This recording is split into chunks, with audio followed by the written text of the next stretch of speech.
go beyond Betty. During cold weather, I love yummy, warm comfort food.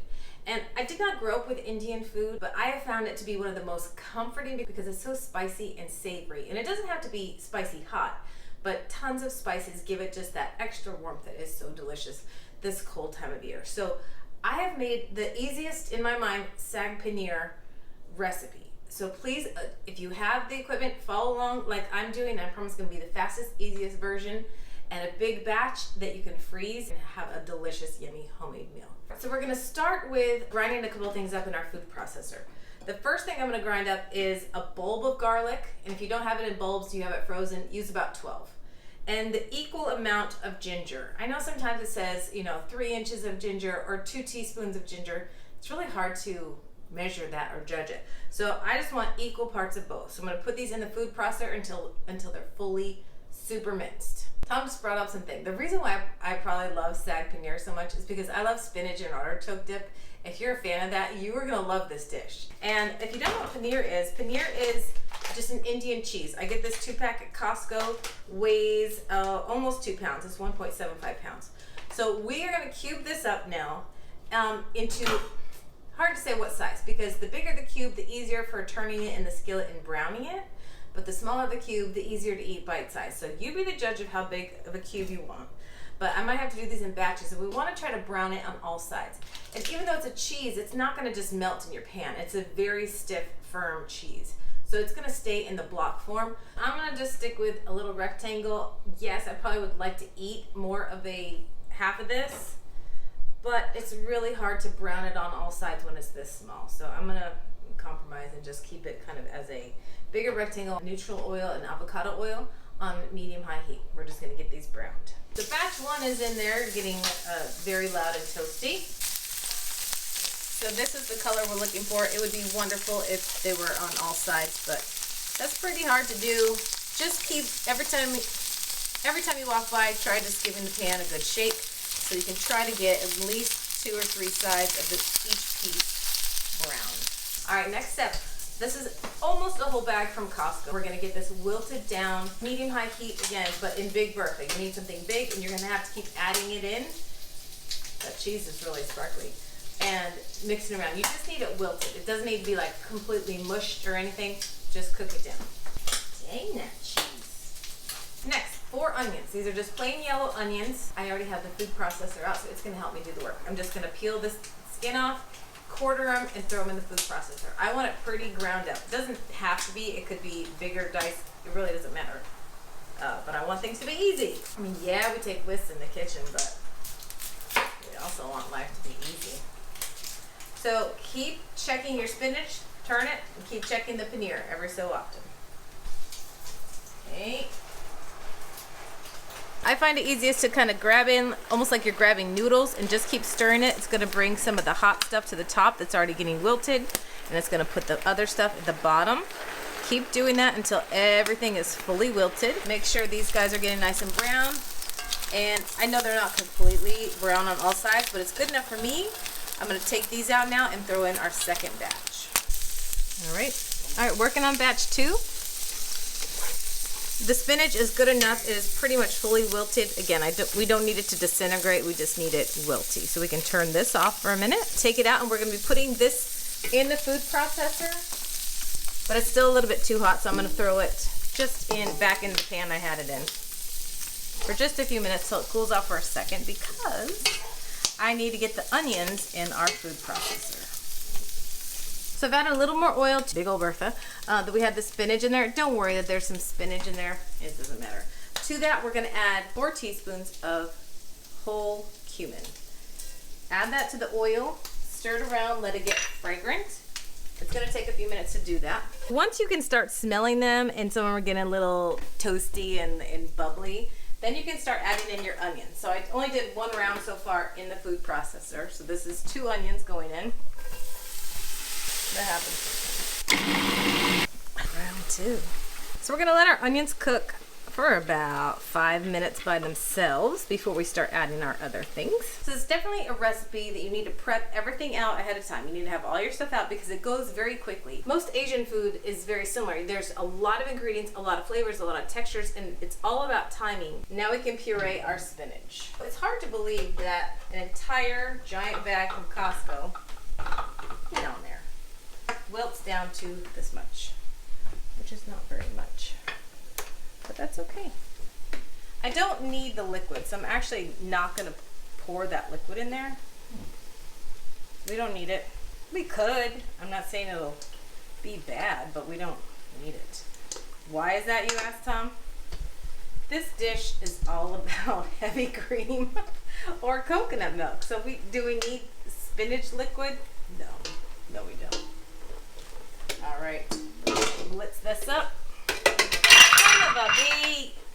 I get nervous sometimes. I don't. I'm just klutzy. Also, I leave the top off on that because it is still hot, so any heat can escape. If I had it plugged in there, you would have a problem. So you always want that top. Yes. Ah, just kidding. No, it's not as clear. You're right.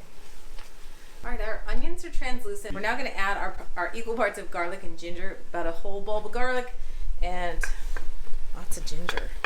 You really need to grind that ginger up because it's so potent. It's a bit much when you bite into a hunk of it. So get that going around for a minute. Now we're going to add our spices. Here we have garam masala. That is the main spice for this. I've got 8 teaspoons. You could measure it out, tablespoons and teaspoons, but I was just using a teaspoon measure because I don't want to do another dish. So 8 teaspoons of garam masala, 2 teaspoons of turmeric, and then I'm only going to use a half a teaspoon of cayenne pepper. If you have another chili preference that you like, use that. If you want it hotter, use more. I just want a little back heat. I really don't want this dish hot. So all that goes in. At the end, we'll taste it before we are ready to eat it. If we want it hotter, we'll make it hotter. Oh, that smells good. So no salt thus far? No salt thus far. Salt is really just to taste. So if I'm gonna salt just what I have in here for the onions and the spices, that's about all I'm gonna do. I'm not doing a ton of salt though, because cheese has a lot of salt. So I would much rather wait till everything is ready and it's together and we taste it, and then we'll see, because you don't want your cheese to be crazy salty and this to be super salty. I'd rather this be under salted so that it's balanced when I eat the cheese with it, because it's all together. Let this go for a few minutes. Meanwhile, we need to chop up some tomatoes. Come back over here. These are just tomatoes that I've had in the pantry. They're vine ripened tomatoes. We're just going to get these into just a dice. Nothing fancy. I tend to kind of cut them in quarters, not quarters, 4 pieces. We want them to wilt down, so we're going to send them in just a second as soon as we're done chopping them up. I could put them in the food processor, but then it'd be like a super wet mess. I'd rather these have some substance left. So give or take inch size. We don't need to be super precise because they will definitely cook down. You're probably noticing that I'm not cutting this part out. Nobody notices it. Do you notice it, Tom? The stem? No. Nobody sees it. I'm excited to eat this. I love this dish. I love that like spicy, creamy, spinachy. Oh man. Now I want to make spinach artichoke dip. Maybe for the Super Bowl. You know what I want to do for the Super Bowl? I'm mostly talking to you, babe. I don't think anybody gives 2 hoots. Okay, that is browning nicely. We're going to now add all of our tomatoes. We're going to add our paneer and our spinach. Everything's going in. We'll let this cook. That's why we have dogs. All right, we're gonna let this cook for just a few minutes until the tomatoes start to really soften up. And then we're gonna add your choice, either heavy cream or coconut milk. I think I'm gonna do a combination because I have both in my fridge right now that we're gonna use. Let this cook for just a little bit. Very low heat. It is medium heat because I want those tomatoes to completely break down. I don't want them to be just mush, but they need to break down a little bit. Now I need 2 cups of a yummy fatty dairy or non-dairy. So depending on what you prefer, I'm gonna do a cup of each. honestly, it's mostly just laziness. Not laziness, but when you open these, you have to use them within 3 days, so I'm going to use it. This always lasts way longer, so I'm going to do 1 cup of each. Pour it in. Keep it on a very low simmer. We have rice cooking. In the rice cooker, we have our saag paneer. It's nice to have some kind of bread on the side. Tom likes naan, so we'll do some naan from Costco. The thing that I want is paratha. And you can get these at the international market. I've already used half of this package. They're literally raw dough. You have to keep them frozen until you're ready to cook it. Then you literally just take this off, slap it in your skillet, and it makes the most delicious hot, fresh bread. You can get any other kind. They have chapati, they have all that stuff. And the best part is, look at the ingredients. No garbage in it. It's just good stuff. Action! We are all done. I'm super excited. It is so good. It's just that perfect balance of, you feel like it's healthy because there's a lot of spinach in it, but then there's so many spices and so many aromatics like the ginger and the garlic and all of that in there together, plus the cheese. It is just perfection. It is the perfect thing on a cold night. I did put some little pickled onions on the side. We put pickled things with everything because it does add that just brightness. So the pickled onions you can click up here, and it's one of those things you can't buy at a store, and I have no idea why, but you can make them at home. It's super cheap and easy, and you can just have them in your fridge along with our delicious, again, these are right from the international market, paratha. We have naan. They're just so easy, and they make it like a delicious homemade meal. And I had an amazing idea for you. What if you and like 3 neighbors, you each made an Indian dish, but quadruple it, like a giant big batch, and you each gave each other a portion? You would have like the most amazing Indian meal ever. You would each have like 4 portions of stuff, and you do your own bread, your own rice. It'd be amazing.